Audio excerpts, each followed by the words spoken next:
l'homme qui a vu ou qui a compris le royaume de Dieu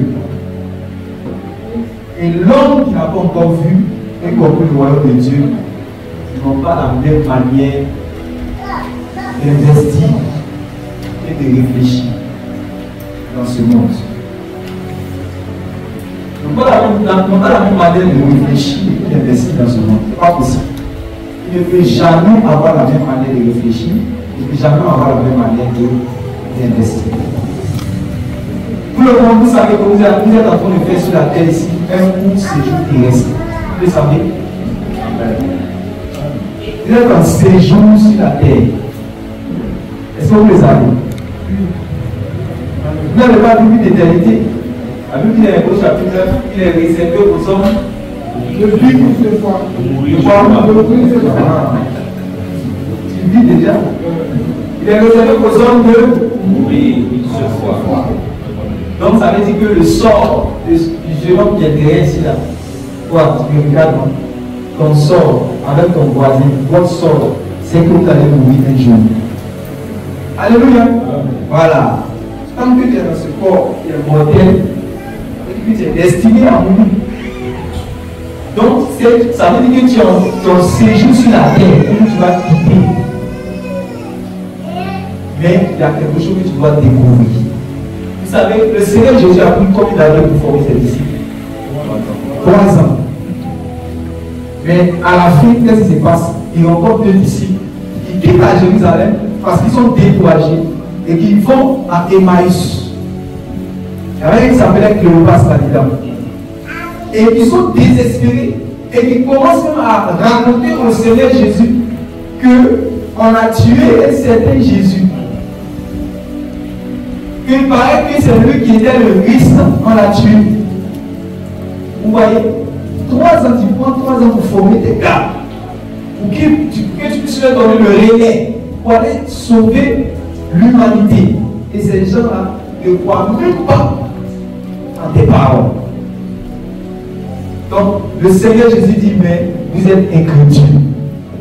Quand est-ce que je vais encore vous supporter? Vous n'arrivez même pas à comprendre ce que les prophètes et la loi ont prophétisé par rapport au Christ. Le Seigneur était obligé de leur reprêcher à nouveau. Et après sa résurrection, le Seigneur va rassembler ses disciples parce que même les pierres, ils sont repartis comme ça à la pêche. Pierre était nu, il était de pêcher là-bas quelque part. Tellement ils étaient désespérés. Le Seigneur les a rassemblés, si vous lisez Actes chapitre 1, à partir du verset 5, quand il les a rassemblés, tout ce qu'il les avait enseigné qui était encore au niveau intellectuel. Parce que quand la parole de Dieu reste seulement sur le niveau intellectuel, ça n'a pas encore gagné ton cœur. Tu ne vas pas être un homme pratique, un homme pragmatique, un homme expérimental. Un chrétien vraiment qui expérimente les choses que Dieu lui enseigne. La vie chrétienne n'est pas théorique. La vie chrétienne est expérimentale. Quand tu dis que tu as compris quelque chose, c'est que tu l'as expérimenté, tu l'as vécu. Alléluia. Tant que tu n'as pas expérimenté, tu n'as pas vécu, c'est que tu n'as pas encore bien compris. Tu sais la chose, mais tu ne connais pas la chose. Il faut que tu arrives à devenir maître réellement de la chose, que tu arrives à comprendre la chose. Donc le Seigneur les rassemble. Ceux qui étaient apeurés, ceux qui étaient découragés, ceux qui étaient désespérés, ceux qui n'avaient plus d'espoir, il les rassemble. Ceux qui étaient devenus incrédules, il les rassemble et il va passer son temps à les enseigner sur les choses qui concernent le royaume de Dieu pendant combien de jours? Bon, tu as déjà fait 3 ans avec les gars. Hein? Tu as accompli, tu as dit tout est accompli. Tu as fini ton œuvre de la croix. Et le résultat, c'est que le Seigneur n'a pas vu le fruit de ses paroles. Si vous lisez les évangiles, vous allez voir que les paroles du Seigneur Jésus qu'on appelle l'évangile, on ajoute même l'évangile du royaume, on voit la bonne nouvelle du royaume. Pourquoi? Parce que le but de ces messages, le but de ces enseignements, le but de ces paroles avait pour objectif de prendre une personne. C'est-à-dire que dans ce monde-ci, dans lequel il est en cours séjour terrestre, pour le transférer dans le royaume qui est à venir. Et si vous le lisez bien, vous écoutez bien ces paroles, vous allez voir que ces paroles ont pour but de prendre votre cœur réellement et de déposer votre cœur dans son royaume. Ces paroles ont pour but de vous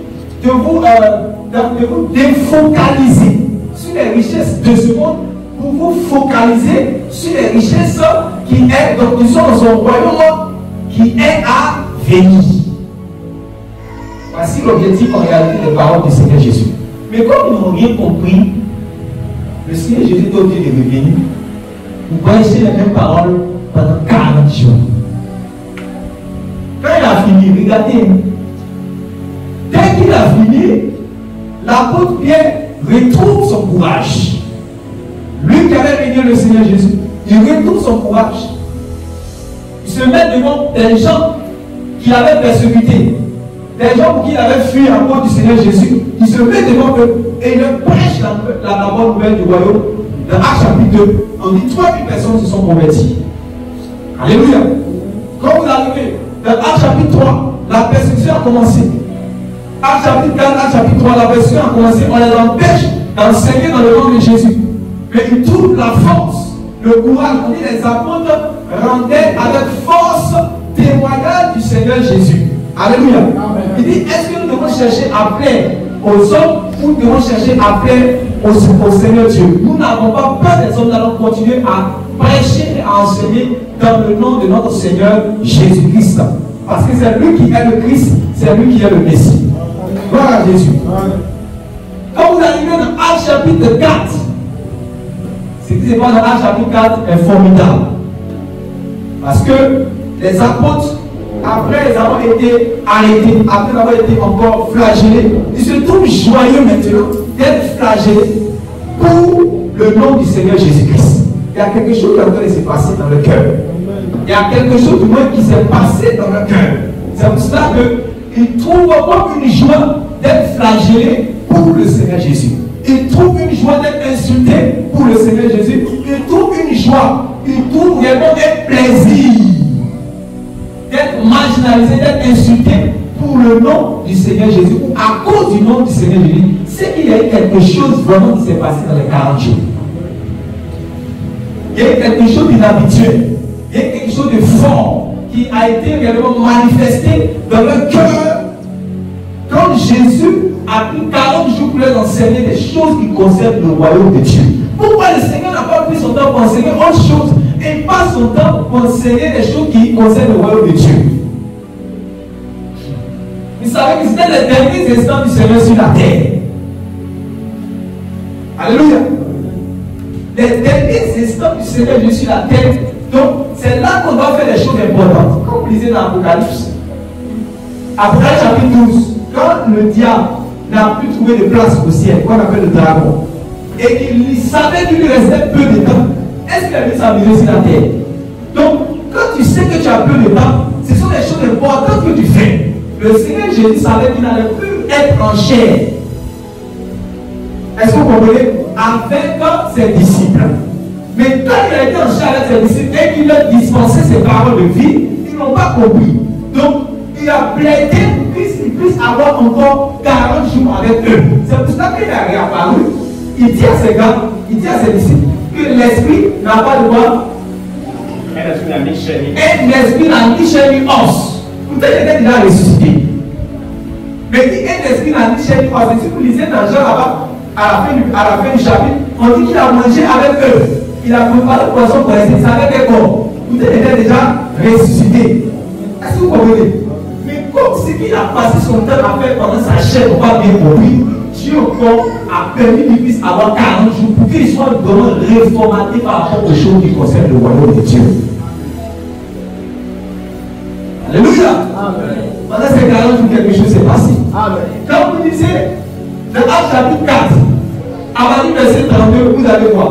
Commençons à lire là-bas encore, vous allez voir. Chapitre 4, à partir du verset 32. La Bible dit, la multitude de ceux qui avaient cru n'était qu'un cœur et qu'une âme. Ouais, la multitude. Comment la multitude là? Vous savez que dans Actes chapitre 2, on a prêché combien de personnes étaient converties? Donc ils ne sont plus trois. C'est-à-dire Pierre, Jacques, Jean. C'était eux qui étaient les proches du Seigneur. ils ne sont plus 12, c'est-à-dire les 12 apôtres. Ils ne sont plus 120, ceux qui étaient dans la chambre haute, mais ils sont plus de 3000. Maintenant, on dit, toute cette multitude de ceux qui avaient cru n'étaient que cœur et qu'une âme. Toute une multitude n'était que cœur et qu'une âme. Nul ne disait que ces biens lui appartiennent encore. Mais tout était entre eux, tout était commun entre eux. Les apôtres rendaient avec beaucoup de force témoignage de la résurrection du Seigneur Jésus. Et une grande grâce reposait sur eux tous. Sur combien de personnes? Sur eux tous. Ça veut dire qu'il y avait un réveil puissant. Après ces 40 jours ont produit également un réveil dans le cœur, un feu nouveau dans le cœur de tous ceux qui confessent le nom du Seigneur Jésus. Car il n'y avait parmi eux aucun indigent. Tous ceux qui possédaient des champs ou des maisons les vendaient. Est-ce que vous comprenez ça? Tous ceux qui possédaient des champs et des maisons, les quoi? Les vendaient. Les champs, c'est ce que tu fais pour avoir à manger. Souvent, c'est ce que tu laisses comme héritage à tes enfants. C'est ce qu'on appelle ton bien. Ce sont tes biens. Mais les gens prennent leurs biens, ce qui leur reste à eux et à leurs enfants, ils prennent cela pour donner à l'église. C'est qu'il y a quelque chose qui s'est passé. Alléluia. Beaucoup de personnes sont en train de dire, nous voulons que nous puissions être réellement au temps des apôtres, au temps de l'église primitive, que l'église chrétienne, au temps de l'église primitive. Mais voici ce qui se passe dans l'église primitive. Les gens sont un cœur et une âme. Les gens ne font pas de distinction entre leur bien et le bien des autres parce qu'ils ont déjà mis tout en commun. Comme par exemple, nous marier à ce qu'on appelle la communauté de biens. C'est ce qui s'est passé au temps des apôtres dans l'église primitive après avoir fait 40 jours avec le Seigneur. Personne ne dit que ces biens lui appartiennent. À ce moment-là. C'est-à-dire que mes biens sont des biens. La Bible vous fait réellement cet exemple. C'est-à-dire que lui qui est là, il a 10 millions. Et l'autre qui est à côté de lui, il a 10 000. 10 millions et puis 10 000, vous voyez la différence? Voilà, c'est trop profond. Mais les deux vont mettre ensemble. Si on est dans notre époque, notre génération, on va dire que c'est de la folie. C'est pour cela que Dieu dit, mes pensées ne sont pas vos pensées. Et mes voix ne sont pas vos voix. Les gens n'ont pas compris ça. Ce n'est pas la même chose. C'est l'homme qui a vu le royaume des trésors qui y sont. N'aura jamais la même manière de réfléchir et d'investir que celui qui n'a pas encore vu. Celui qui n'a pas encore compris ne peut pas. C'est pour ça que quand Jésus parle, il était sérieux dans ce qu'il dit parce qu'il sait. Il a dit à Nicodème, nous savons de quoi nous parlons. Vous ne savez pas, mais nous savons de quoi nous parlons. C'est pour cela ma prière de mon cœur, c'est que Dieu aide les chrétiens. C'est pas qu'ils sont rentrés réellement dans la famille de Dieu. Mais que Dieu, c'est ce que l'apôtre Paul même faisait comme prière avec l'église d'Éphèse. Il dit que Dieu leur donne l'intelligence afin qu'ils connaissent réellement la richesse qui est attachée à leur appel. Est-ce que vous connaissez la richesse qui est attachée à votre appel? Est-ce que vous connaissez la richesse qui est attachée à votre appel? Si vous savez ça, votre attitude, votre mentalité, vos voix, toutes ces choses réellement vont changer. Mais si quelqu'un est en Christ, les choses anciennes sont passées, voici toutes choses sont devenues nouvelles, ça va devenir aussi également dans ce domaine. Tu vas comprendre. Ce n'est pas une affaire, en fait, la vie chrétienne, ce n'est pas seulement j'ai été délivré du péché, je ne vole plus, je ne mens plus, je ne vis plus comme le païen, je marche dans la sanctification, et puis c'est terminé. Ça, c'est la première partie. Alléluia. Parce que tu étais loin de Dieu, et il fallait que tu sois rapproché de Dieu. Alléluia. Par le sang de Jésus, par la repentance et le sang de Jésus, tu es rapproché de Dieu. Maintenant, Dieu est venu avec toi, tu es réconcilié avec Dieu là. Dieu va marcher avec toi. Vous devez marcher ensemble. Or, deux hommes peuvent-ils marcher ensemble s'ils ne sont pas mis d'accord? L'homme a ses voies, Dieu a ses voies. Donc, toi, tu vas renoncer à tes voies et tu vas adopter les voies de Dieu. Alléluia. Amen. Suivez très bien ici. Tu vas adopter les voies de Dieu. La manière de penser de Dieu. Puisque pourquoi il a commencé par ses pensées? Pourquoi il a commencé à dire mes pensées ne sont pas vos pensées et mes voies ne sont pas vos voies. Parce que les pensées influencent les voies. C'est dans ta manière de penser que tu vas agir. Alléluia. Amen. C'est par ta manière de penser que tu vas agir. Amen. Donc qu'est-ce qui va se passer? Quand tu marches avec Dieu, tu vas adopter ses pensées afin de pouvoir avoir la mentalité de Dieu. Ensuite, vous allez pouvoir marcher ensemble. Sinon, vous n'allez jamais être d'accord. On va passer tout notre temps à vous dire non, vous ne devez pas penser comme ça. Nous sommes arrivés à un temps où on nous dit que nous ne sommes pas intelligents. On dit qu'elle regarde bien Luc chapitre 8, verset 3. Des femmes qui étaient assises financièrement. Et elles assistaient le Seigneur Jésus de leur bien. Vous pensez qu'elle n'était pas persécutée? Vous pensez qu'elle n'était pas injuriée? Moi, vous là, vous prenez votre argent, là, votre mari, vous connaissez tout ça, vous passez donner ça au monsieur, vous ne savez même pas si c'est lui qui est le Christ, mais ce n'est pas le Christ. Elles avaient vu quelque chose que les autres n'ont pas vu. Elles avaient compris quelque chose que les autres n'ont pas compris. C'est ça que tu dois comprendre. Sinon, tu vas passer ton. Tu vas faire les 100 pas sur la terre sans savoir où tu vas. Il y a des gens comme ça, ils sont chrétiens, ils font les 100 pas. Plein de gens où ils vont, ils ne savent pas où ils vont. Il ne sait pas où il va, il n'a pas d'objectif. Il ne sait pas ce qu'il veut, il ne sait pas ce qu'il doit faire. Alléluia. Amen. Il faut bien comprendre ces choses. Vous en supplie. La lecture, au verset 34, car il n'avait parmi eux aucun indigent.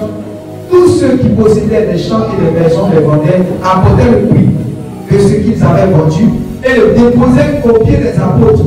Et l'on faisait des distributions à chacun selon qu'il en avait besoin. Et le verset 36 dit Joseph, quel est Joseph? C'est lui qu'on va appeler Barnabas. Joseph, surnommé par les apôtres Barnabas, ce qui signifie fils de l'exhortation, Lévite, originaire de Chypre. Vous savez que les Lévites, ce n'étaient pas des gens pauvres. Amen. Ce n'est pas des gens pauvres. Lévite, originaire de Chypre. Et je tiens à vous rappeler que ce Barnabas, c'est le frère de Marc. Voilà, l'homme de Marc. Est-ce que vous voyez? Voilà. C'est-à-dire que la sœur de Marc, la mère de Marc, elle avait une grande maison. Dans Actes chapitre 12, quand on voulait tuer l'apôtre Pierre, c'est là-bas toute l'église. Et la multitude se retrouve dans sa maison. Pour imaginer sa maison. Ce n'était pas dans le temple, Actes chapitre 12, il n'était pas dans le temple, c'était dans sa maison là-bas pour aller prier la nuit. Toute l'église de Jérusalem. Pour imaginer sa maison. C'est la sœur de Barnabas. Donc, vous pouvez imaginer le terrain qu'il a pu donner. Parce que quand il lit, tu vois pas dedans. C'était un homme riche. Quand on voit pourquoi Dieu l'a promu aussi dans son ministère. Il y a beaucoup de choses que tu dois comprendre. Il s'appelait Joseph. Mais il a posé des actes qui touchent le bien des apôtres. Il a dit, on est suivant même. On va t'appeler Barnabas. On sait comme ça. Tu es le fils de l'exhortation. Parce que tu comprends les choses. Et regardez, quand tout le monde agissait ainsi, Barnabas est allé plus loin dans cette action. Est-ce que vous le comprenez? C'est ça que Ananias et Saphira, dès qu'on finit le chapitre net, on arrive sur Ananias et Saphira. Parce que là qu'il a posé là, les gens critiquaient ça. Les gens comme Ananias et Saphira, est-ce que l'homme est intelligent? Comment tu peux prendre réellement tout ce que tu as? Ton champ, tes biens, réellement toi un homme riche, et puis tu vas venir vivre réellement simplement comme ça, sans penser à ton avenir. Là, c'est ça qui va dire, les gars, ils sont en train de nous mettre des trucs bizarres. C'est là, il va prendre sa femme, il va commencer à réfléchir. Pourquoi on est déposé au pied des apôtres? On est déposé au pied des apôtres. Est-ce qu'ils ne sont pas en train de nous gruger par hasard? On va on va faire par là. Si on a pris, on a vendu, nous on va diviser en deux, on va garder. Eux, ils n'ont pas compris le royaume. Ça pour cela, tu vas te comporter comme Ananas et Saphira si tu ne comprends pas ce qu'ils sont en train de dire ce matin. C'est pas si tu comprends. Regardez la Bible. Luc, chapitre 16. Luc, chapitre 16. Le Seigneur va donner une parabole très puissante qui est difficile, que les gens, les chrétiens ne comprennent pas facilement. Luc, chapitre 16. Luc, chapitre 16, verset 1. Jésus dit aussi à ses disciples: un homme riche avait un économe qui lui fut dénoncé comme dissipant ses biens. Oui. Il appela et lui dit: qu'est-ce que je m'en dis de toi? Rends compte de ton administration, car tu ne pourras plus administrer mes biens. Oui. L'économe dit en lui-même: que ferai-je, puisque mon maître m'ôte l'administration de ses biens? Travailler à la terre, je ne le puis. Mendier, j'en ai honte. Je sais ce que je ferai, pour qu'il y ait des gens qui me reçoivent dans leur maison quand je serai destitué de mon emploi. Et, faisant venir chacun des débiteurs de son maître, il dit au premier: combien dois-tu à mon maître? 100 mesures d'huile, répondit-il. Et lui dit: prends ton pied, assieds-toi vite et écris 40. Il dit ensuite à un autre: et toi, combien dois-tu? 100 mesures de blé, répondit-il. Et il lui dit: prends ton pied et écris 80. Le maître loua l'économe infidèle de ce qu'il avait agi prudemment. Car les enfants de ce siècle sont plus prudents à l'égard de leurs semblables que ne le sont les enfants de lumière. Faites attention à ce qui vient d'être dit ici par le Seigneur. Lui, deuxième fois, cette partie encore. Le maître loua l'économe infidèle de ce qu'il avait agi prudemment. Car les enfants de ce siècle sont plus prudents à l'égard de leurs semblables que ne le sont les enfants de lumière. C'est qui les enfants de lumière? C'est qui les enfants de ce siècle? Arrête de continuer la lecture. Qui sont les enfants de ce siècle? Qui sont les enfants de lumière? Les enfants de ce siècle, ce sont les païens, ceux qui ne connaissent pas Dieu. C'est eux que Jésus appelle les enfants de ce siècle. Jésus, maintenant les enfants de lumière, c'est qui? Ce sont les chrétiens, non? Maintenant Jésus dit quoi? Verset 8. Verset 9. Verset 8. Ah, verset 8. Le maître loua l'économe infidèle de ce qu'il avait agi prudemment. Car les enfants de ce siècle, Jésus dit, les enfants de ce siècle, les païens, sont plus prudents à l'égard de leurs semblables. Les païens sont plus prudents à l'égard de leurs semblables que ne le sont les enfants de lumière. Que ne le sont les chrétiens. Quand tu dis ça, tu avances comme ça, tu continues de lire la Bible, il y a écrit tout ça. Et puis ça ne fait pas peur. Est-ce que vous comprenez? L'église n'était même pas encore née. Mais Jésus, il laisse une prophétie sur l'église, sur les chrétiens. Continue. Verset 9. Et moi, je vous dis, faites-vous des amis avec les richesses des injustes, pour qu'ils vous reçoivent dans les tabernacles éternels, quand elles viendront à vous manquer.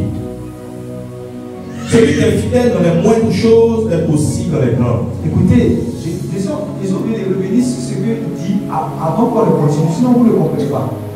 Il dit celui qui est fidèle dans les moindres choses l'est aussi dans les grandes. Ça veut dire qu'il est en train de faire des choses. Amen. Il est déjà en train de faire des choses. Mais on dit ces choses-là sont moyennes, c'est les petites choses qu'il est en train de faire. Amen. C'est un faiseur de petites choses. Comme il est en train de faire les petites choses avec fidélité, il est aussi, pas il sera fidèle. C'est ça que tu comprends. Jésus n'a pas dit celui qui est quoi?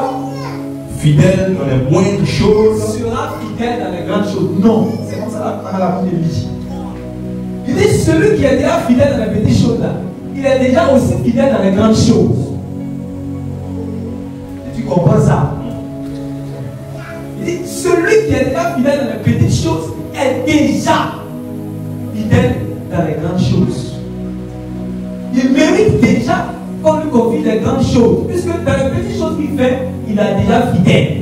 Donc celui qui est en train de faire les petites choses avec négligence, sans fidélité, c'est-à-dire qu'il n'est pas digne qu'on lui confie des grandes choses. C'est comme ça que je dois comprendre ça.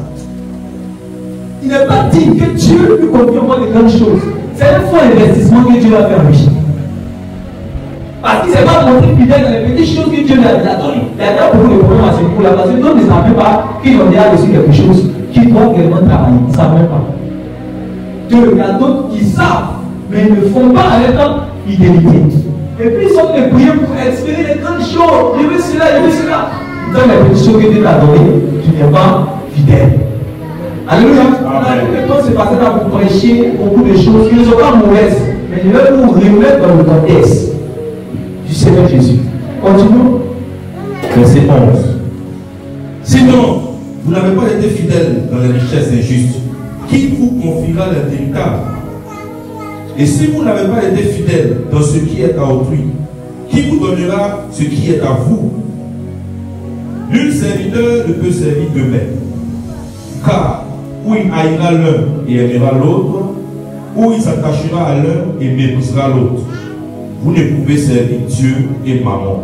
Oui, non. Normalement, la plupart des quand nous prêchons ce passage, on ne dit pas ce verset. Parce qu'on ne sait pas enseignement, mais on est là pour nous parler d'une parabole de l'économie de fidèle. Et puis, il termine en disant, nul ne peut servir deux maîtres. Car où il haïra l'un, il aimera l'autre, où il s'attachera à l'un et il méprisera l'autre. Et puis il dit, vous ne pouvez servir Dieu et maman. C'est comme ça qu'il termine en fait la parabole. Pourquoi toi tu dis là, tu te demandes, ça a quoi à voir avec la parabole? C'est pour te ramener dans quel contexte il est en train de parler. Il termine avec cette conclusion. Pour que tu saches de quoi il est en train de parler. Pourquoi il a eu à cœur de faire sortir cette parabole de Nicolas de fidèle. Pourquoi il a eu à cœur de faire sortir cette prophétie en disant que les enfants de ce siècle en plus agissent prudemment par rapport aux enfants de lumière. C'est ce qu'il a train de parler ici. Et quand il a fini de conclure comme ça, la suite du verset 14, c'est là que nous allons arrêter. Les pharisiens qui étaient avares écoutaient aussi tout cela et ils se moquaient de lui. Ça ne vous fait pas bizarre maintenant? Automatiquement, les pharisiens, quand il a terminé avec la conclusion, les pharisiens qui étaient avares écoutaient aussi tout cela et ils se moquaient de lui. Ça t'amène à comprendre pourquoi le Seigneur Jésus déjà avait sorti cette parabole. Amen. Il a vérifié le cœur des gens qui sont en face de lui. Et puis il avait sorti la parabole de l'économe des fidèles. Donc, cette parabole a pour but de toi d'accorder la sagesse. Pour que tu ne sois pas. C'est-à-dire, le type de chrétien que Jésus a prophétisé, que eux, ils ne sont pas plus intelligents que les enfants de ce siècle. C'est comme quand Jésus dit, quand le Fils de l'homme reviendra, trouvera-t-il la foi sur la terre? Ça, c'est une question qu'il a posée. Amen. Quand le Fils de l'homme reviendra, trouvera-t-il la foi sur la terre? Mais si je pose la question, quand Jésus va venir, il va trouver la foi sur la terre. Si tu dis non, il ne va pas trouver la foi sur la terre. Ça veut dire que ceux qui vont monter là-bas, ce ne sera pas les blancs.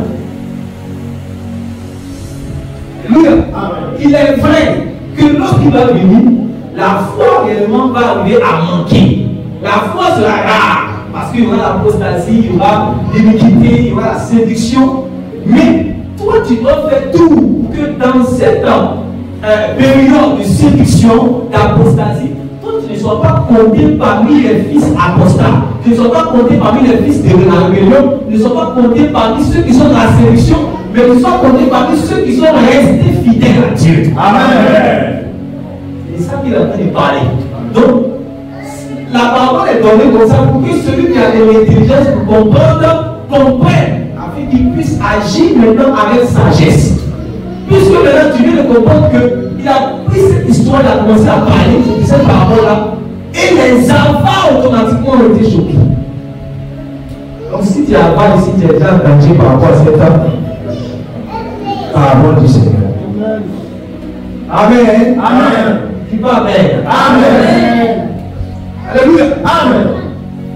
Donc on dit que voici le colon, vous savez, c'est le Seigneur qui a utilisé comment on appelle ça même, l'expression infidèle, voilà, par rapport à son action qu'il a commise. Il n'est pas en train de nous exhorter également à devenir des gens qui gèrent mal les biens des autres, ceux qui gèrent mal les biens des autres seront entachés de fraude. Alléluia. Mais c'est une parabole qu'il utilise pour pouvoir donner certaines leçons de sagesse à lui, c'est bien-aimé. Donc, le monsieur, on lui a confié les biens, il était gérant de quelqu'un et il a géré mal. Le gars, son propriétaire a eu le coup de la mauvaise gestion et on lui a dit, toi, tu ne vas plus travailler. Donc, quand il a su qu'il ne va plus travailler, il a commencé à réfléchir. Il y a eu deux hypothèses, n'est-ce pas? La première était laquelle? Aller labourer la terre. Ça, c'est la première idée. Il voit qu'il ne se trouve pas capable de faire les choses. Il ne se trouve pas capable. C'est un homme comment il n'a pas l'habitude de labourer la terre. La deuxième hypothèse, aller mentir à la Kadiama. Et tu vois que non, ça, elle ne va pas faire. Je sais que ce que je ferai pour qu'il y ait des gens qui me reçoivent dans leur maison quand je serai destitué de mon emploi. Je sais ce que je ferai pour qu'il y ait des gens qui me reçoivent dans leur maison quand je serai destitué de mon emploi. Oui, verset 5. Et faisant venir chacun des députés de son maire. Donc, n'oubliez pas le verset 4. Le verset 4 dit, je sais ce que je ferai pour qu'il y ait des gens qui me reçoivent dans leur maison quand je serai destitué de mon emploi. En fait, c'est cela là, c'est cette idée qui a été nourrie par le maître. Parce que en fait, ça a porté du fruit. Est-ce que ça va porter du fruit? Ça va porter du fruit. Pourquoi? Parce que il sera destitué effectivement de son emploi. Mais quand il sera destitué de son emploi, quand il sera sans emploi, qu'est-ce qui va se passer? Si on n'a pas compris ça, je ne peux pas comprendre. C'est à qui a remis la tête. Ce qu'il a aidé, ce qui a remis la tête. Ceux à qui il a donné la faveur, vous faites quoi? Ils seront disposés, ils seront redevables, ils seront reconnaissants. Et puis ça fait qu'il ne sera pas pauvre, il va continuer à vivre dans l'aisance. Est-ce que vous comprenez? Il va continuer à vivre dans l'aisance, il va continuer à vivre tranquillement, il ne sera pas mendiant et il ne sera pas laboureur. Ce qui ne plaît pas quelqu'un, effectivement, il ne sera pas laboureur, il ne sera pas mendiant. Le maître dit, vous voyez, qui est intelligent. Vous comprenez? Le mec qui est intelligent. Maintenant, on va voir deux choses. Quand le maître a fini de lui dire, première chose que tu vraiment, il a envie de le mettre loi d'action. Le Seigneur maintenant donne la prophétie. Ça c'est important de savoir. Il dit que les enfants de ce siècle agissent prudemment à l'égard de l'esclavage que voilà. Les enfants de la lumière. Et tous sont d'accord qu'on parle des chrétiens et puis des païens. Mais j'ai dit, ah, comment j'ai lu ça, j'ai été choqué. Non, comment le Seigneur peut dire ça? Mais c'est le Seigneur qui connaît les cœurs. Amen. C'est le Seigneur qui connaît les cœurs. Donc, toi tu dois être comme Jésus, comme vous voulez déployer Jésus. Il était avec ses disciples. Puis il a dit que celui qui doit mettre quoi? Parce que quand il dit, il y a le don vous va me trahir. Dès que Jésus a dit ça, ceux qui ont les bonnes dispositions, ceux qui ne sont pas prêts à trahir le Seigneur, chacun est-moi. N'est-ce pas? Voilà. Chacun est-moi, Seigneur est-moi. Voilà. Parce que tu sais que toi, tu ne vas pas trahir ton maître. Donc, quand le Seigneur donne ce type de parole-là, tu dois te poser la question. Pourquoi quand le Seigneur dit que dans lui son camp, parmi ses brebis, les gens ne sont pas réellement sages par rapport à la gestion des choses que lui les confie. Tu dois dire, est-ce moi Seigneur? Tu dois t'examiner, parce que la parole te dit c'est ça, c'est le miroir. Tu dois t'examiner pour voir comment est-ce que tu agis. Est-ce que tu agis avec sagesse dans les choses que Dieu te confie? Maintenant, avançons. Il dit au verset 9 maintenant. Et moi, je vous dis, faites-vous des amis avec les richesses injustes, pour qu'ils vous reçoivent dans les tabernacles éternels. Pour qu'ils vous reçoivent dans les tabernacles éternels, quand elles viendront à vous manquer. Donc le Seigneur te dit que Ce que tu gagnes ici, il va arriver un temps où ça va faire quoi? Vrai ou faux? Mais en fait, pourquoi Jésus dit au verset 9 que c'est au verset 8 que les fils de la lumière, les enfants de la lumière n'agissent pas prudemment parce qu'ils vont instaurer l'église. Celui qui a bien compris que ce qu'il possède de Dieu, il va arriver à manquer la même chose. Il va changer son manière d'agir. Est-ce que vous comprenez? Mais celui qui pense que ça va rester avec lui, il va mourir, ça va l'accompagner. Ça ne sera pas la même chose avec celui qui a compris que c'est pour un temps qu'il possède la chose. Donc, il doit bien gérer. Il doit gérer ça avec sagesse. Est-ce que vous comprenez ça? Suivez bien ici. Si vous ne comprenez pas ça, ça sera parce que vous par rapport à votre manière de marcher avec Dieu. Et vous serez considérés comme ceux que le Seigneur Jésus a appelés des serviteurs des marrons. Alléluia. Continue. Il dit, au verset 10, celui qui est fidèle dans les moindres choses. Ce que le Seigneur dit dans les moindres choses, c'est quoi? Il dit que les petites choses, mais c'est quoi les petites choses? Oui, moi aussi, il reste dans l'esprit de vitesse. Si je reste dans l'esprit de vitesse, c'est bien, oui. Oui, celui qui est fidèle avec le peu de choses, il sera aussi que le peu de choses, là, c'est quoi? Parce que c'est le peu de choses que tu vas découvrir. C'est quoi le peu de choses? Qui veut parler? Je prends un exemple.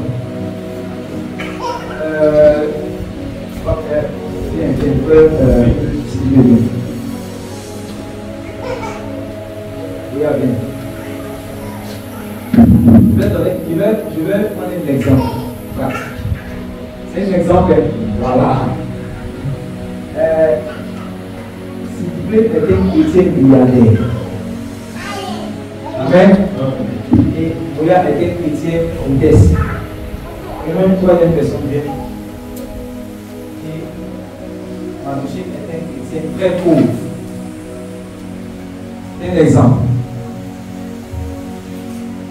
Quand vous lisez la parabole des vignes, à l'un, Dieu a donné 5, à l'autre, Dieu a donné 4, mais 2, et puis à l'autre, Dieu a donné 1.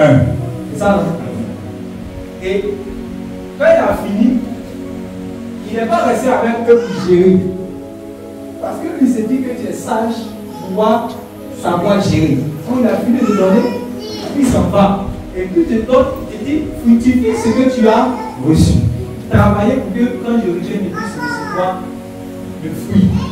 Amen. Il vous laisse la gestion. Pour vous montrer que quand vous allez gérer les biens que Dieu vous a donnés comme vous voulez, Dieu ne va pas venir chaque nuit pour faire la guerre avec vous. Vous êtes libre de faire ce que vous voulez avec tout ce qui passe entre vos mains. Tout ce que Dieu vous donne comme don spirituel, comme grâce, comme bénédiction, comme argent, comme maison. Dieu ne va pas faire la guerre avec vous lorsque vous allez gérer cela comme vous voulez. Pourquoi? Parce que vous a donné plus les parties. Mais il y a un temps qu'on appelle le temps des comptes. C'est un temps le temps des comptes.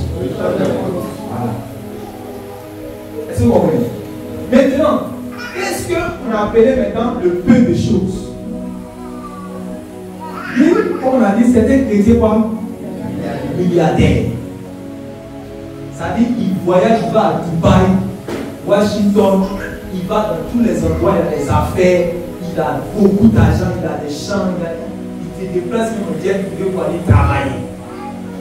Mais dans la parole là, lorsque Jésus parle de peu de choses, malgré que, c'est-à-dire que les hommes vont dire, ah toi vraiment tu es un grand homme, tu gères les grandes affaires, n'est-ce pas? Quelqu'un qui va travailler avec jet privé à New York, qui va faire les affaires à Dubaï, qui ne se déplace pas, il ne paye pas, il part, c'est-à-dire qu'il ne va pas à l'aéroport, voilà, comme tout le monde, mais il a jet privé. Donc c'est quelqu'un qui gère les grandes affaires, c'est un big boss. Mais il est chrétien, c'est-à-dire un big boss chrétien. Jésus dit que ce qu'il fait comme grandes affaires, tout ce qui l'accompagne de ces grands-là, Jésus appelle ça les moindres choses. compris ça, tu ne peux pas comprendre tout là-bas. Bon.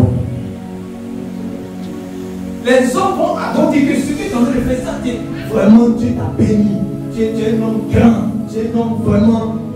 Les gens vont se plier parce que l'argent, c'est-à-dire que ça impose le respect. Donc les gens vont te respecter, les gens vont te louer. C'est écrit un psaume 49.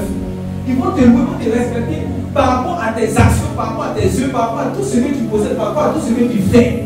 Ça va que tu seras loué partout où tu vas partir. Les gens vont chanter ton nom, les vont chanter ton nom, les pasteurs, les hommes vont te respecter. Les hommes d'affaires vont vraiment dire que tout le monde va vouloir être avec toi. Tu seras loué partout où tu veux. Mais malgré tout ce que tu as, tout ce que tu as fait, tout ce que tu possèdes, tant que tu n'as pas compris que ce sont les moindres choses, tu ne vas pas comprendre réellement ce que c'est que la parole. Quand tu vas rentrer dans le royaume, tu seras petit. Dis Amen. Amen. C'est-à-dire que ça commence, ta mentalité pourra changer lorsque tu commences à savoir que ce que tu possèdes, si toi qui es un milliardaire chrétien, ce sont les moindres choses aux yeux du Seigneur. C'est-à-dire que tu n'as pas accepté ça. C'est-à-dire que tu ne vas même pas avoir ce qu'on appelle le don de libéralité.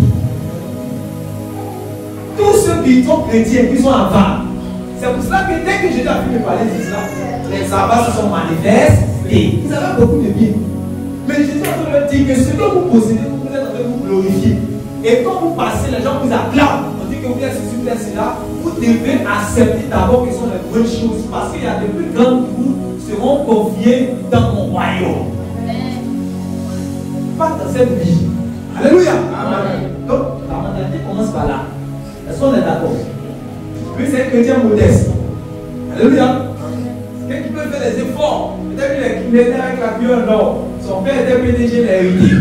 Lui, il a découvert un peu ce qu'il a su depuis pas une vie assez pauvre, mais il se défend, comme on dit. Mais c'est un chrétien. Alléluia. Amen. Dans tout ce qu'il a, comprendre tout ce qu'il va faire pour que ça puisse se multiplier. Il doit comprendre dans son esprit qu'on appelle ça comment? Moindres choses. Les moindres choses. Petites choses. C'est pour ça que vous avez dit qu'il faut comprendre ça selon le contexte. On peut prêcher ça de diverses manières. Mais si on reste dans le contexte, c'est comme ça, je ne sais que les gens ne pas. Et lui aussi, qui était chrétien très bon, il doit savoir que Dieu lui a confié, même si c'est la moindre chose, mais au moins si Dieu t'a confié quelque chose. Sinon, tu vas te comporter comme celui qui a tiré. Voilà, dans l'autre parole. Parce que c'est dit que tu m'as donné un seulement. Allez.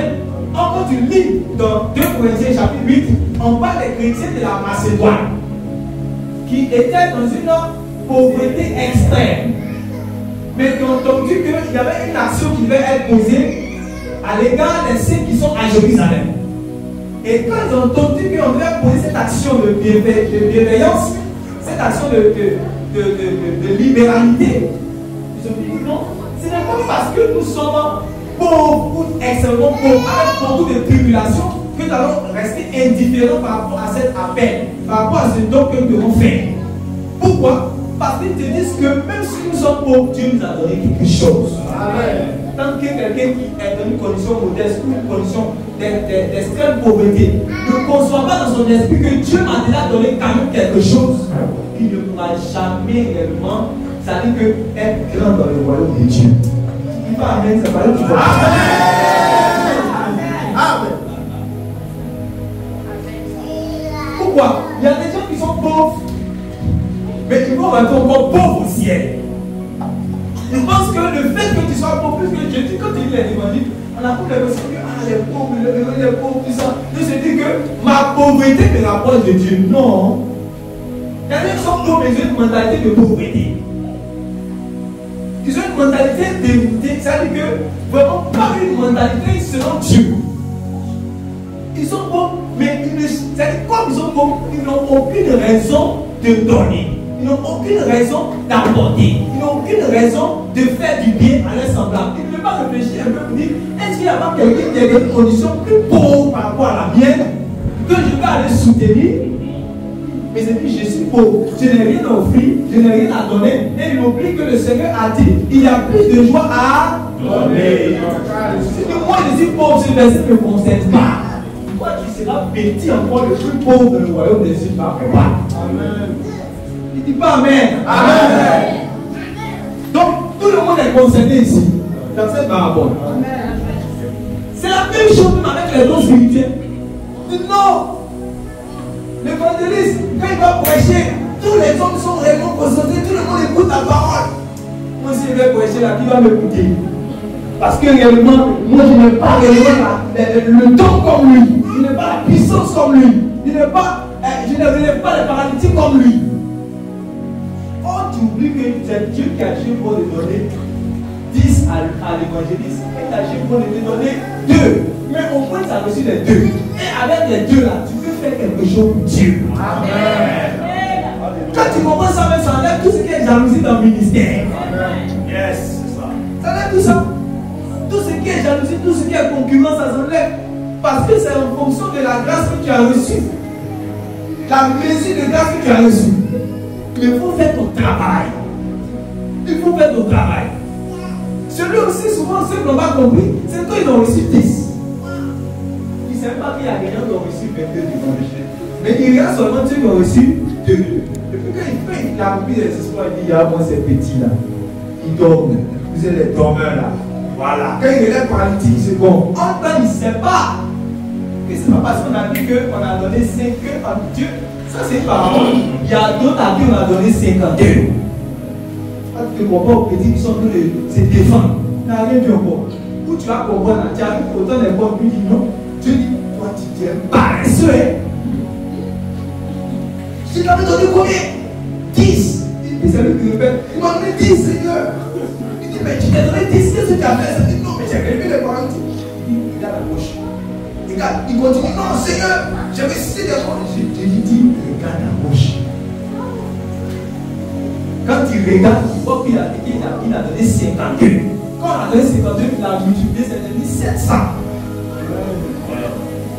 On peut aussi vous serez tourné des choses. Mais moi j'avais discuté à quelqu'un qui a donné 1. Tu dis, tu avais 10 là, parce que mon fils a donné 1, mais il a travaillé sur 1, c'est devenu 7. C'est comme vous n'avez pas dit cette parole, c'est ainsi, vous allez voir son Dieu me concernant. Alléluia. Amen. Donc, première chose, deuxième chose à savoir, c'est que tout ce que réellement vous possédez dans cette vie, dans votre série terrestre, c'est considéré comme les moindres choses. Il y a deux nationalités africaines il y a 2 peuples africains qui m'ont touché dans leur manière de faire. Les Mauritaniens et les Guinéens. J'ai un ami guinéen qui fait les affaires. C'est un millionnaire. Il a commencé vraiment un peu jusqu'à ses affaires. Ses affaires ont été vraiment florissantes. Ça va chez lui, tout ça. Donc c'est un millionnaire. Il peut partir faire les affaires à Dubaï, partout, tout ça. Mais chaque midi, vous avez bien remarqué les Guinéens, chaque midi, c'est pas parce qu'il n'a pas l'argent. Mais il est assis avec ses fils là, ils sont là. Ils sont en train de manger du riz. Avec sauce, il met là-dessus comme ça. Et puis ils sont en train de manger. C'est vrai que ce n'est pas tous les jours qu'il y a des femmes avec qui manger. Mais quand tu le trouves au travail, dans son coin de travail, tout le jour quand il vient, il est en train de manger le riz là, il met sauce dessus. Voilà, tout ça. Mais quand il va faire, on dit, au moment où on doit aller faire les achats, par exemple, c'est le temps de décembre. Quand lui va venir avec ses bagages, ceux qui sont, quand ils ont petit magasin, parce que les Ivoiriens, je ne sais pas, quand ils ont petit magasin, il va venir avec une voiture, comment on appelle ça même, une dernière voiture, un Rover. Voilà, pour imposer le respect, voilà. Vous êtes là, nous on est les petits, on barre, et puis il se prend, il se montre. Alléluia. Chaque dimanche et chaque midi, il va manger à Cap Sud. Ils ne vont pas manger à Cap Sud. Chaque midi. En temps, le Guinéen est serré. Tu vois comment le Guinéen est serré. Le Guinéen est serré. Chaque midi, ils sont tous. Peut-être le soir, quand il a la sa famille, là, il se met. Quand il est au travail, il peut les manger son riz et sa sauce. Tranquillement, il n'en dit pas quelqu'un. Ça, c'est le premier que j'ai remarqué. Il y a quelque chose, c'est vraiment derrière. Le deuxième, c'est le Mauritanien. C'est à peu près la même chose. Tu vas jamais voir un Mauritanien. Ils sont concentrés quoi. Tu vas jamais voir un Mauritanien quand on est dans la rue ou sur la barbara, elle est jeune là. Quand on fait des discussions, entre nous, bientôt, qu'à la dame. C'est trop bas, c'est trop, c'est trop bas. Jamais. Non, moi ici, pas Moïse. Moi ici, la Moïse. Ils ne sont pas dedans. Mais ça vous dit, chaque fois que tu as besoin des savons, que tu as besoin des brosses à dents, c'est là-bas que tu commences à déposer l'argent. Et tu vas le voir dans l'étude de l'argent va ici. Mais il fait son entreprise dans le but d'aller construire ça. Dans le but d'aller construire ça. Ça, c'est les choses qui viennent de marcher. L'autre, ça dit que l'argent n'arrive pas à le mélanger parce que ça dit que ça n'arrive pas à changer ses manières. Il reste concentré. Et l'autre, réellement, lui aussi reste concentré dans le but d'aller construire dans son pays. C'est l'esprit enseigné sur les deux domaines. Si le Saint-Esprit, c'est parce que le Saint-Esprit a la capacité d'enseigner sur les choses-là que Jésus aussi t'a enseigné sur l'attitude de l'homme infidèle. Est-ce que vous comprenez? Quand le Saint-Esprit t'a enseigné sur tout, c'est pour ça qu'il m'a enseigné. Quand on voit ici quelqu'un chrétien, il va prier Seigneur, que Dieu me bénisse, on va lui imposer les mains. Quand il va avoir qui dit qu'il va vivre au Gabon, il va dans quelqu'un, il va y aller au Gabon. Il ne vient plus à la prière. Il n'évangélise plus. Il ne peut plus prier. Il ne peut plus réellement faire les choses de Dieu. L'argent l'a changé. Comment l'argent ne change pas un Guinéen, un Mauritanien, c'est toi l'argent change. Il y a quelque chose qui est bizarre. Ou bien il n'y a pas quelque chose qui est bizarre. L'argent ne change pas un Mauritanien, un Guinéen, puis l'argent change un chrétien, lavé par le sang de Jésus, baptisé du Saint-Esprit. Dis à quelqu'un c'est bizarre. Tout était ta conversion, vraiment. Tout est ta conversion. Mauritanien est serein, Guinéen est serein, chrétien est perturbé. C'est qu'il y a quelque chose qui ne va pas. Dis avec moi, c'est pas normal. Pas normal. Alléluia. Allez vous asseoir. On acclame le Seigneur Jésus.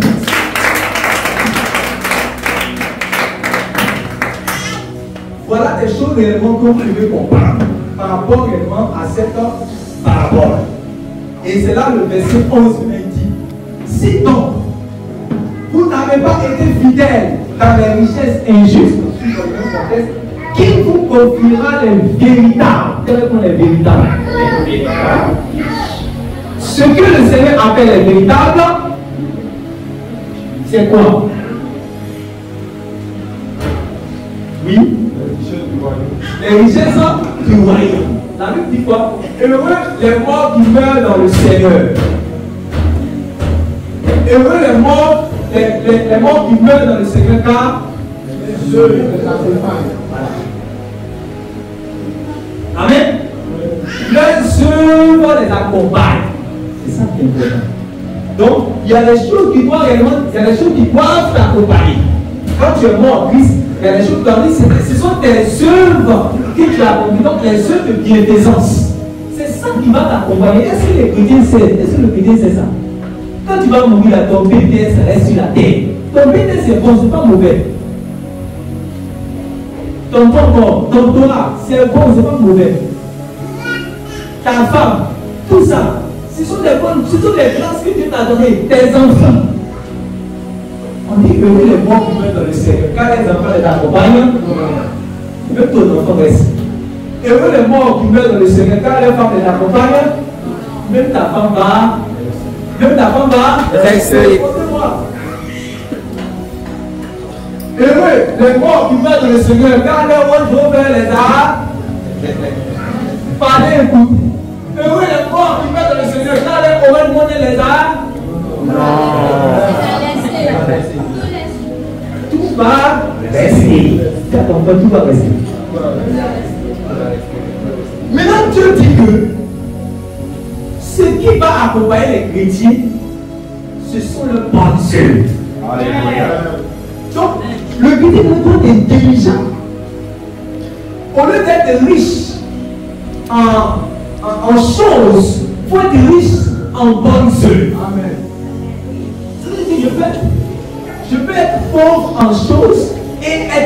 bonnes œuvres. Dis Amen. Amen. Tu ne comprends pas. Tu pauvre en choses, mais tout en étant riche en bonnes œuvres. C'est pour ça qu'il y a une église à qui Jésus a dit, l'église des signes. Il dit, je connais ta tribulation et ta pauvreté, pour que tu sois riche. Comment faire pauvreté et puis toi tu es riche? Dis Amen. Amen. Comment je fais pauvreté avec tes riches? Parce que je suis riche en bonnes œuvres. Amen. Il y a des dispositions également de bienfaisance et de libéralité, quoique étant dans une situation modeste. Jésus a dit que quand tu regardes, on pense que réellement tu es pauvre, mais comment je te regarde, tu es riche? Parce qu'il y a des actions que tu poses. Il y a des choses, il y a des actions, les œuvres que tu poses là. Quand tu poses ces œuvres-là, réellement ça compte beaucoup au ciel. Des milliards montent au ciel. Amen. Vous comprenez ça? Amen. Amen. Alléluia. Amen. Je vous en supplie pour connaître ces choses. Il faut que vous arriviez à ce niveau où les gens commencent à vous précipiter par rapport à ce que vous êtes. Quand vous posez des actions en bonnes yeux, les gens disent lui là, est-ce qu'il est normal? Mais les voix de Dieu ne sont pas les voix des hommes, les pensées de Dieu ne sont pas les pensées des hommes. Quand tu arrives à ce niveau, si tu arrives à ce niveau là, c'est là qu'on dit tu es un homme vraiment poussé pour sacré. Alléluia. Amen.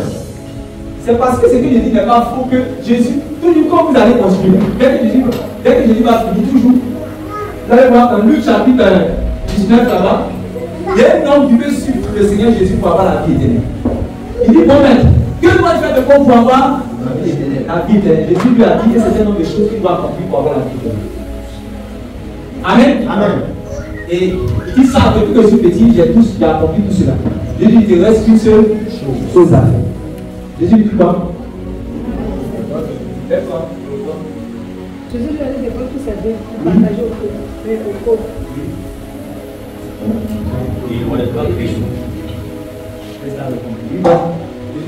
Jésus lui a dit de partager tous ses biens, de partager aux pauvres. C'est cela que. Donc tu vas aller trouver ce verset. Une autre sœur, la sœur. Oui. Quelqu'un d'autre? D'accord. Le Seigneur lui a dit de prendre ses biens, de prendre ses biens, de partager aux autres. Ainsi il aura les biens dans le ciel. Ainsi il aura les biens dans le ciel et dans le. Encore vous lisez ce verset, chaque fois vous oubliez cette partie importante. Quand tout est bien, puis viens sur moi. C'est ce que Jésus a dit. Quand tout est bien, va les vendre. Ce que tu vas avoir, donne cela, distribue cela au pauvre. Et tu auras un trésor dans le ciel, puis viens et suis-moi. Cela veut dire que des actions de bienfaisance, des bonnes œuvres que tu poses sur la terre, dans ton celui terrestre, ça compte automatiquement au ciel. Automatiquement, systématiquement. C'est un investissement. Et les gens qui sont sur la terre et qui sont intelligents, qui aiment raisonner, vont vous casser les bêtes. Que votre pasteur, les pasteurs vous blaguent. Ils vont te mais c'est ce que Jésus a dit. Il dit, tu veux me suivre. Tu es sûr que je veux me suivre. Il doit les conditions. Il dit, ouais, j'obéis, je respecte mon père. Je ne prends pas la femme de quelqu'un, je ne prends pas la femme de quelqu'un, je suis fidèle, tout ça. Je dis, bon, c'est ce qu'il demande. Et bien que tu as, le revenu que tu vas avoir, l'argent que tu vas avoir, pour aller distribuer ça au monde, pour donner ce qu'on pauvre. Et puis tu auras un trésor dans le ciel. Puis bien que tu suis moi. Il a dit non. Ah! On dit, il a réagi. Et puis il est allé. Tout triste. Parce qu'il avait de grands biens. Et Jésus l'a regardé. On dit Jésus il est mort. Il est mort. Mais est-ce qu'il va avoir la vie éternelle? Pourquoi il va avoir la vie éternelle? Parce qu'il est avare. Même s'il suivait Jésus, il va suivre Jésus étant avare. Et il y a beaucoup de personnes qui suivent Jésus mais étant avare. Au moment où on va faire entrer dans la gueule du royaume, il ne rentre pas. Tu me dis que je t'ai suivi, mais tu m'as suivi avec un cœur comment semblable à Judas. C'est pour ça qu'il dit que avant que tu veux me suivre, pour que tu puisses te détacher de ce cœur d'avare. C'est ça qui est ton problème. Mais docteur, comment je comprends, c'est de prendre tout son bien et puis donner au pauvre et puis utiliser quoi. Voilà. Est-ce que Jésus qui est ton maître là, est-ce qu'il n'a pas le droit de te dire ça? Tu dis que Jésus, tu es mon sauveur et mon Seigneur. Le Seigneur, ça veut dire que c'est lui qui a le maître même de vie et de mort sur toi. Quelqu'un qui veut t'arracher ta vie, il va te laisser quoi? Tu vas vivre quoi? Donc si tu te dis de donner ses biens, qui est moindre par rapport à ta vie. Est-ce que tu comprends? Dans ta vie, depuis tes biens, c'est quoi qui a plus de valeur? Ton Seigneur là, il est quand il te tient au Seigneur, ça veut dire qu'il a le maître, la droit de vie, de mort. C'est-à-dire que tu n'as jamais la vie. Ou bien pas. Maintenant, s'il a laissé ta vie, et puis il dit que toi tu es bien, donne-moi tout. Est-ce qu'il n'a pas le droit? La vie va te laisser rien. Voilà. Donc tu ne peux pas réfléchir pour dire, mais est-ce que si tu crois, qu'est-ce qui va me rester? C'est pour cela que la première commandement pour marcher avec Dieu, tu aimeras le Seigneur de tout tes pensées. C'est lui d'abord. Amen.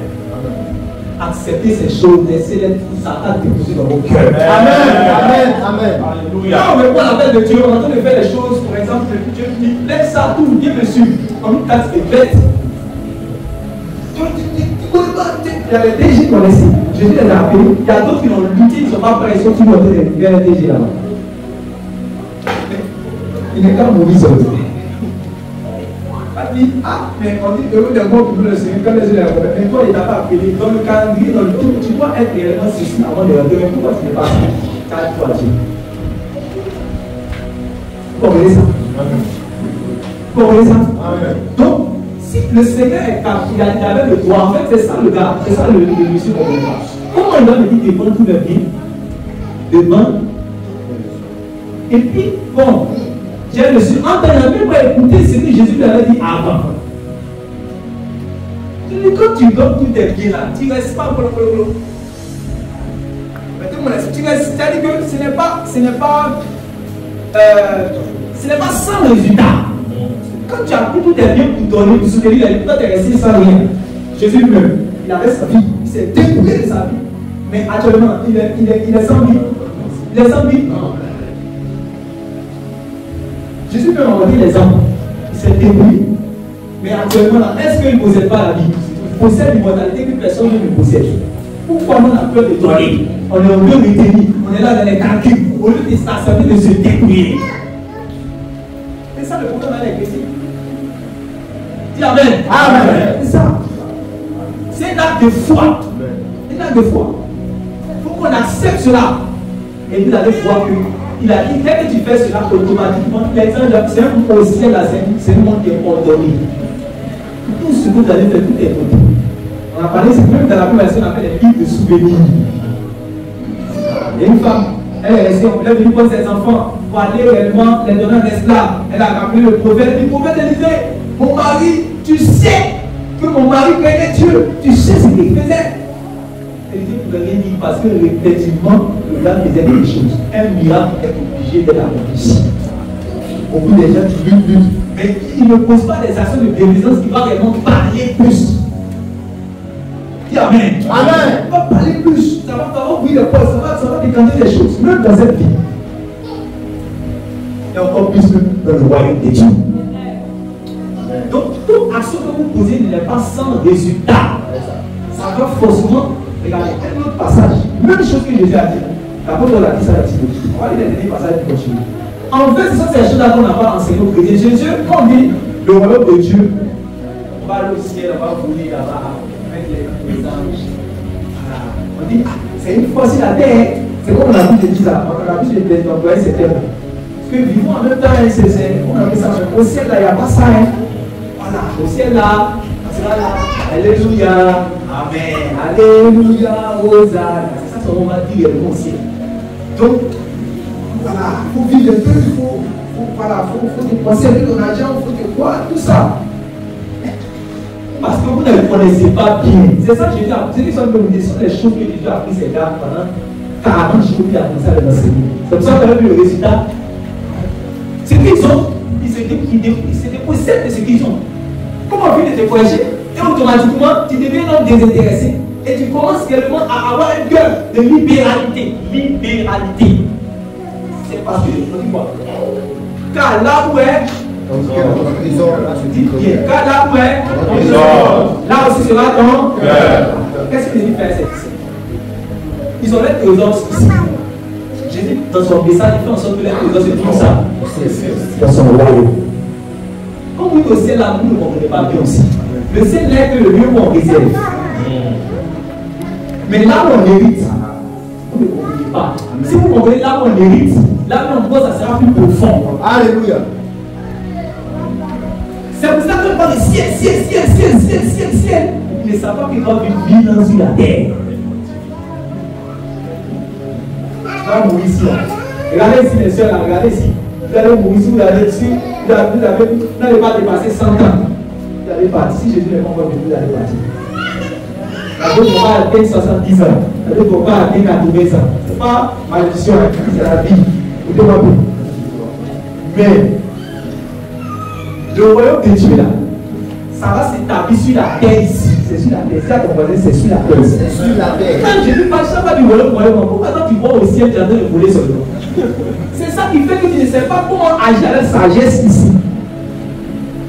Ton héritage dans le royaume, c'est réservé seulement dans le ciel. Mais là où tu vas venir en juillet, ça commence ici sur la terre. Et heureux les dévotaires, car ils hériteront la terre. Tu ne comprends pas ce qu'il dit. Amen.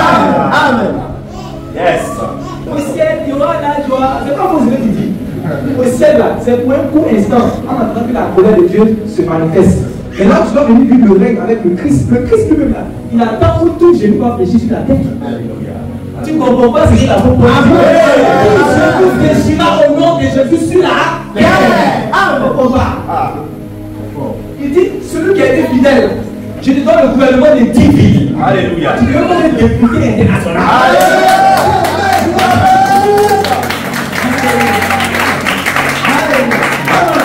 Tu te donnes le gouvernement, tu as le Washington et Las Vegas. Alléluia.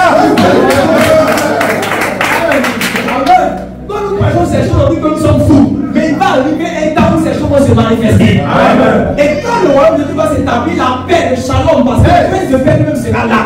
La paix sera réellement dans l'humanité, si bien que le combat pourra jouer avec les bébés ici. La paix sera dans l'humanité que réellement le bœuf et le lion vont manger la même nourriture. Alléluia. Il n'y aura plus de guerre. Amen. Alléluia. Amen. Parce que notre forme qui est Satan sera liée pendant 1000 ans. On ne sera plus tenté. Je ne vais plus voir les avions, les poids. Je me déplace à la vitesse de la lumière. Mais un jour, je ne vais pas pouvoir transpirer. Tout sera transformé. Tu t'amuses. Tu ne sais pas à quoi tu as payé. Un peu de temps. C'est pour ça qu'on fortifie les disciples. On dit un peu de temps. Un peu de temps, accepter ce que nous souffrons. C'est comme ça que les apôtres disaient, il ne venait pas les blaguer pour dire non, évangile de ceci. Non, non. Il dit ce que tu souffres là, c'est parce que tu es chrétien. Ne savez pas que c'est parce que l'esprit de gloire est possible pour que vous souffrez ces choses-là, mais un peu de temps. Lorsque le maître qui t'a venu va venir, tu vas jouir de toutes ces promesses qu'il t'a promis. C'est ça que votre héritage.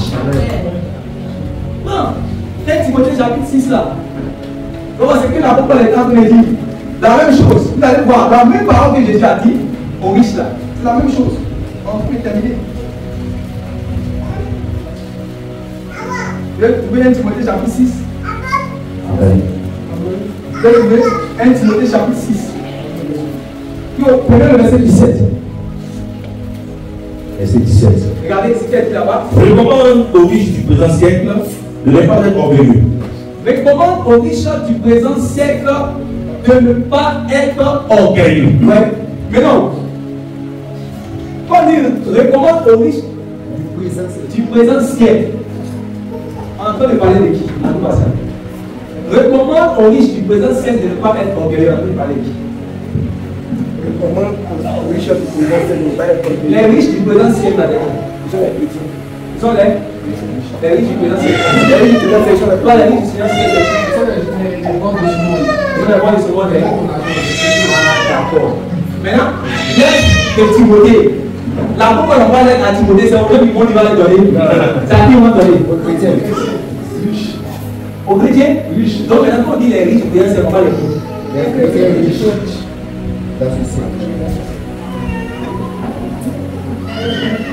L'aide là, c'est pas pour les païens sont dans le monde, c'est pas qu'on va aller dans les lettres. Donc quand la fois qu'on dit à Timothée, il donne cette recommandation à qui il parlait de chrétiens qui sont riches. De ne pas être. Cette partie-là, j'aime qu'on vous disait encore dans notre version.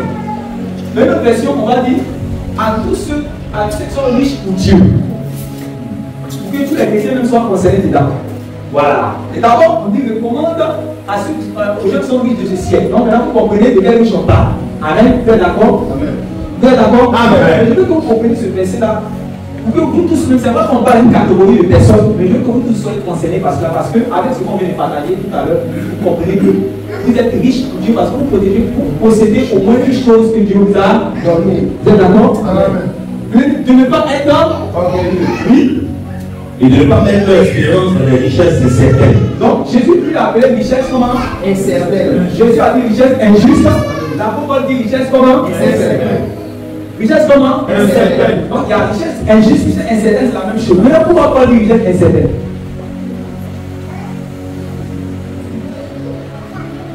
Hein? Actuellement, pourquoi le président de la République de Burkina Faso? Ancien président de la République de Burkina Faso, il est encore le président.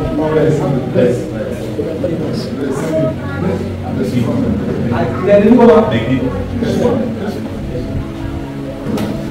Pas la moquerie, c'est dans l'égalité de la vie. C'est comme ça que les gens qui possédaient et la rouille, la terre, les événements, les circonstances de la vie ont fait disparaître ce qu'ils possédaient. Tant que c'est ici que, tant que la chose là, c'est ici que tu l'as, c'est pour ça qu'elle est incertaine. Parce que n'importe comment ça fait ça. C'est pour ça qu'il a dit que il y a des choses dont vous devez comprendre. Si vous n'avez pas compris ça, vous allez rester attaché. Non, mais calcul, c'est comme ça, il y a l'autre là. Il dit, ah, j'ai gagné beaucoup de biens. Mais attends, je vais réfléchir, je vais encore détruire mes biens, je vais recommencer à nouveau et ça va multiplier par 100. Et là, il n'y a plus rien à faire, je me repose, je dors, je mange, je suis à l'aise. Et on dit, insensé. Aujourd'hui même,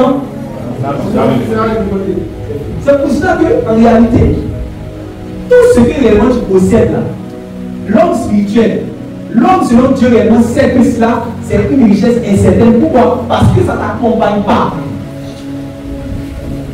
Mais c'est ce qu'on appelle richesse véritable. Ça sera avec toi pour toujours. Ça sera avec toi pour toujours. Ça sera avec toi pour l'éternité. Maintenant, dans la parole que nous avons vue, il faut être intelligent maintenant pour savoir faire maintenant un transfert. Comment on va transférer quoi? Mes biens terrestres en biens éternels. Comment je vais transférer mes biens terrestres en biens éternels? C'est ça. Donc, même dans l'œuvre de Dieu, ce n'est pas seulement une affaire d'argent, c'est une affaire de ce que Dieu t'a donné. Si tu as l'intercession, tu n'as pas mis comme l'apôtre de Pierre, tu n'as ni argent ni or. Mais en matière de service de Dieu, il donne de tout son cœur.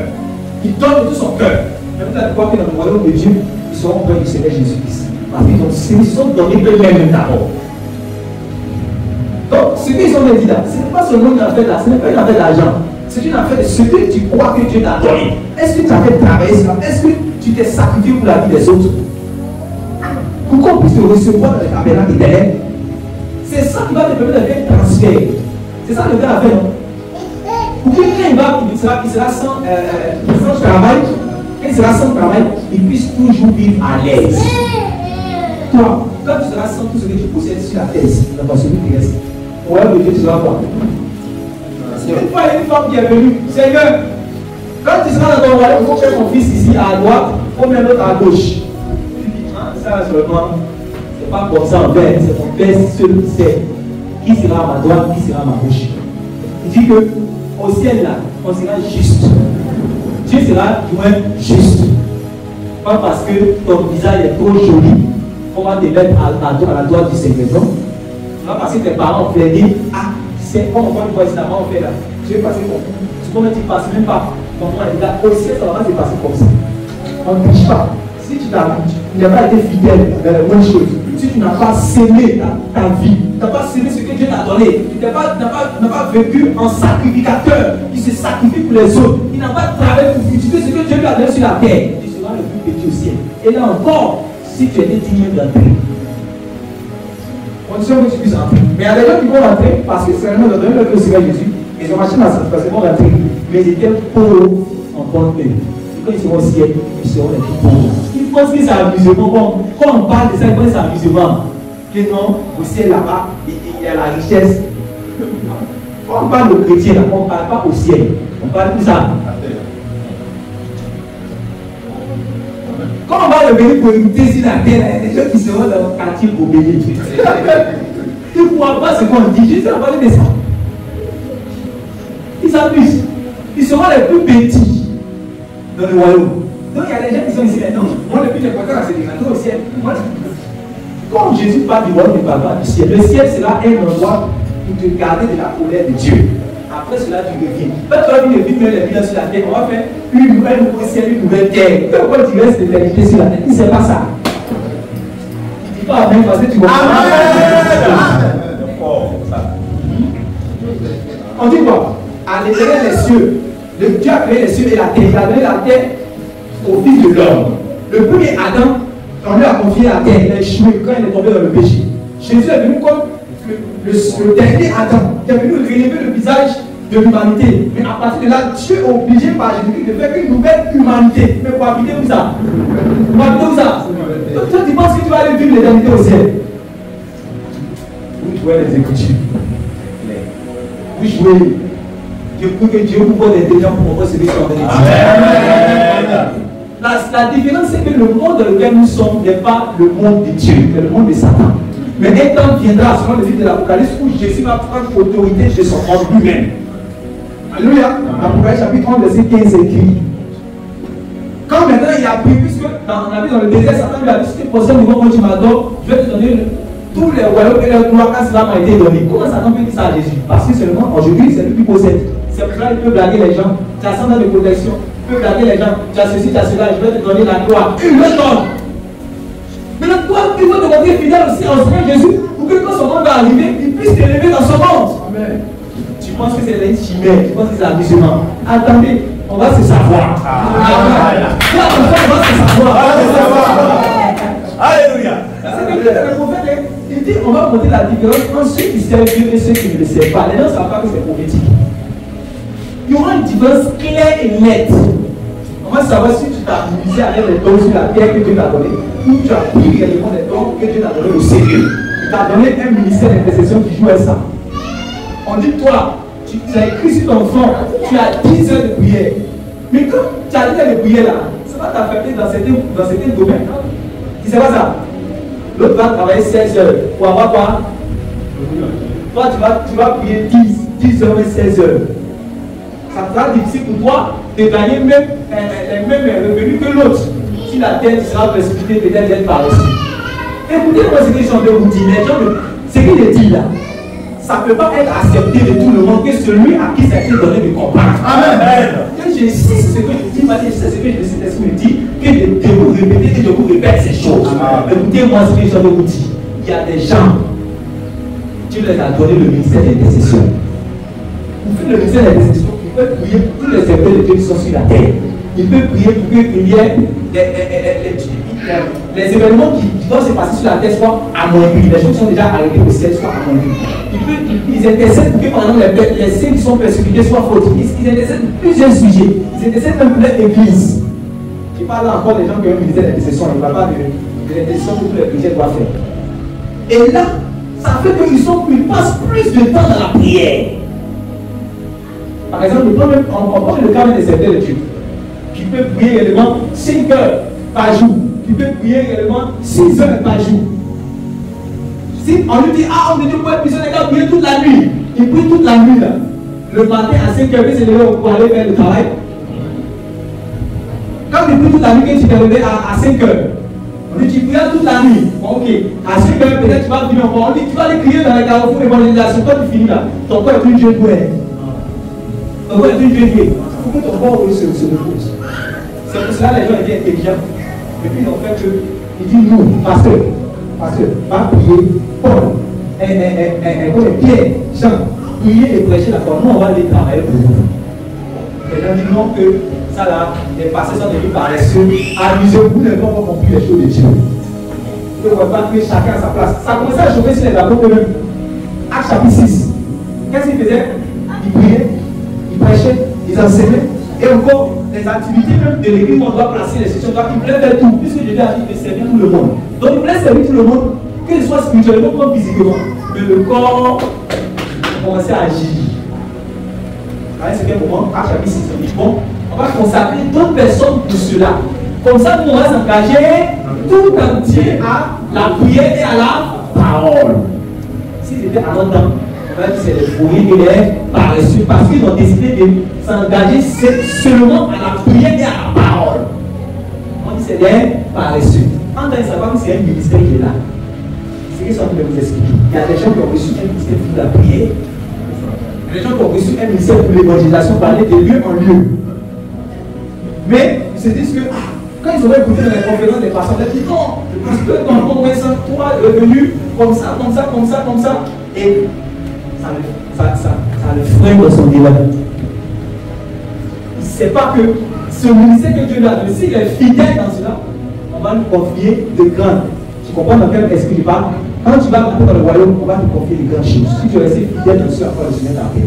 Ça veut dire que je peux envoyer quelqu'un ici. Je ne sais pas à quoi Dieu t'a appelé. Mais si réellement Dieu t'a appelé dans ce à quoi il t'a appelé, reste fidèle là-dedans et travaille bien. Quelles que soient les moqueries, quelles que soient les frustrations, quel que soit ce que les gens vont dire, reste fidèle dans ce que tu fais. Va voir. Un jour, ça va se savoir. Un jour, tout le monde va voir que en ceux qui servent Dieu et ceux qui ne le servent pas, que Dieu vous bénisse. Amen.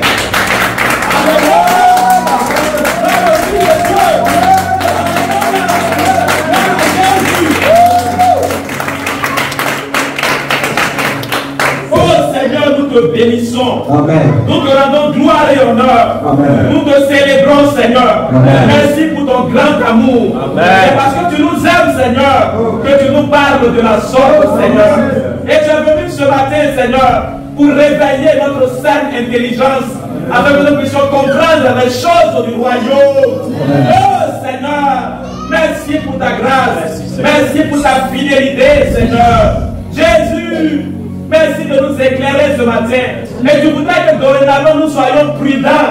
Nous soyons prudents, Seigneur, afin de pouvoir, oui, transférer, Seigneur, tout ce que nous sommes, tout ce que nous possédons, tout ce que nous avons. Oh, Seigneur Dieu, ces choses que tu as qualifiées de moindres, Seigneur Dieu. Oui, que nous puissions les transférer, Seigneur Dieu, là-bas, dans ce royaume qui arrive, ce royaume qui vient. Ce royaume, Seigneur, oui, glorieux, dont tu as parlé, Seigneur Dieu. Père, nous te prions de nous aider à recevoir cette parole dans nos cœurs et à agir en conséquence, Seigneur. Car la parole de vérité, elle n'est pas théorique, Seigneur. Elle est pratique, Seigneur. Et tu as dit, vous êtes heureux, vous qui savez ces choses, à condition que vous la mettez en pratique, Seigneur. Aide-nous ce matin, Jésus, à combien de ce jour, Seigneur. Seigneur, à montrer réellement qu'on a compris cette parole d'aujourd'hui et que cela se démontre, Seigneur Dieu, par notre attitude, notre manière de faire. Tu as dit, heureux les morts qui meurent dans le Seigneur, car leurs œuvres doivent les accompagner. Jésus, que nous soyons riches en bonnes œuvres, peu importe notre position sociale, que nous soyons riches en bonnes œuvres, peu importe, Seigneur, la mesure de grâce et de talent et de nos spirituels que nous avons, chacun de nous, Seigneur, nous te prions, Seigneur, de bénir nos serviteurs, de nous remplir encore davantage, de libérer encore davantage, et que nos cœurs soient aussi disposés afin que nous puissions recevoir ces perles, Seigneur. Que ton nom soit béni,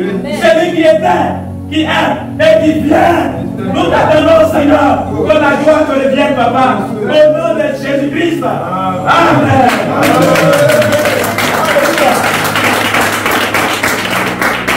On va se tenir debout, s'il vous plaît. Positer et de s'amasser ainsi pour l'avenir un trésor placé sur un fondement solide afin de servir la vie véritable. Je vais lever les cieux, s'il vous plaît. Je bénis le nom du Seigneur pour son onction qui est tombée sur son serviteur, ce moment de prière. L'Église, afin que nous puissions réellement boire et saisir ces paroles, afin que nous puissions porter du fruit. Afin que nous puissions effectivement porter du fruit. Ce matin, le Seigneur veut envoyer dans notre cœur, dans le royaume, en plaçant nos trésors effectivement dans le royaume. Chacun de nous a un trésor, et ce trésor ne doit pas se trouver réellement sur la terre, mais ce trésor se trouve dans le royaume. Et quand je parle du royaume, vous comprenez aujourd'hui de quoi je suis en train de parler. Je dis que le sang de Jésus a fait de nous des rois et des sacrificateurs, et nous régnerons sur la terre. C'est écrit dans les Écritures. Ce temps est un temps de test. Chacun est testé en fonction du temps que tu as reçu, en fonction des talents que tu as reçus, en fonction des relations que tu as reçues, en fonction de l'argent que tu as reçu. Peu importe, toute grâce excellente et tout don parfait qui est venu de Dieu, qui t'a été accordé. Il faut que tu puisses avoir de l'intelligence pour savoir gérer. Vous êtes tous ici, non pas des propriétaires, mais des gestionnaires des biens de Dieu. Tous ici présents, vous êtes des gestionnaires des biens de Dieu. Il y a des choses que Dieu a mis entre vos mains. Que Dieu a mis entre vos mains. Il ne dit pas je n'ai rien, tu as quelque chose. Ne vois pas seulement l'argent. Même Pierre et Jean ont dit nous n'avons ni or ni argent, mais ce que nous avons. Ils avaient le ministère, ils avaient l'onction, ils avaient les dons spirituels. Et réellement, ils ont travaillé avec cela. Que fais-tu avec la grâce que Dieu t'a donnée? Que fais-tu avec les biens que Dieu t'a donnés? Que fais-tu avec l'héritage, avec les relations, avec tout ce que Dieu t'a donné?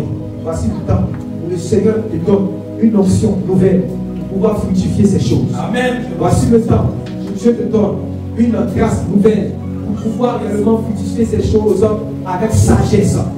Le monde bénéficiera des talents qui sont en toi. Oui, je vois plusieurs personnes ici. Je dis le monde bénéficiera des talents qui sont en toi. Amen. Il y a des gens qui sont dans des situations difficiles. Quand ils viennent vers nous, nous ne savons pas que ce sont des opportunités à saisir. Les gens souvent ont des problèmes. Ils viennent vers nous. Nous voyons toujours seulement parce que le monde est méchant. Nous aussi, peut-être que nous avons subi certaines injustices. On a agi, on a fait du bien à certaines personnes et ils n'ont pas été reconnaissants. Et ça nous a fermés. Pendant que les gens pouvaient parler, mais cet esprit insiste cela. Ça t'a fermé. Et tu te dis, non, je ne vais plus faire encore cela à quelqu'un. Parce que les hommes ne sont pas reconnaissants. Mais tu ne savais pas que c'est en fonction de ce à quoi tu as appelé que les gens viennent vers toi. Ils continueront de venir. Ils continueront de venir. Et Dieu ne va pas seulement amener des gens qui sont bons vers toi. Il y aura des bons, il y aura des mauvais. Mais des bons et des mauvais, tu seras comme Dieu qui donne la pluie aux bons et aux mauvais. Et qui donne le soleil aux bons et aux mauvais. Tu ne vas pas regarder leur attitude pour changer ton caractère. Tu ne vas pas regarder leur manière de faire pour changer réellement ton caractère. Si tu es bon, tu dois rester bon. Amen. Si tu es débonnaire, tu vas rester débonnaire. Garde les mains levées. Je vois une fraîche rosée du ciel venir réellement pour apporter. Je vois des dons qui vont être fructifiés. Je vois des grâces qui vont être aiguisées encore davantage afin que vous alliez et que vous portiez du fruit. Vous serez des chrétiens pratiques. Jésus a dit quand j'avais faim, vous étiez là, vous m'avez vertu. Quand j'avais faim, vous étiez là, vous m'avez donné la nourriture. Quand j'avais soif, vous m'avez donné de l'eau à boire. Quand j'étais en prison, vous m'avez visité. C'est de vous que le Seigneur parle. Je sais que réellement, vous serez honorés quand vous allez rentrer dans les portes du royaume. Amen. Parce que vous avez travaillé ici-bas sur la terre pour la gloire de Jésus-Christ. Amen. Père, je prie que tu relâches ta grâce sur tes enfants. Je prie, Seigneur mon Dieu, mon roi, qu'ils soient non seulement porteurs de bonnes nouvelles, mais Seigneur mon Dieu, qu'ils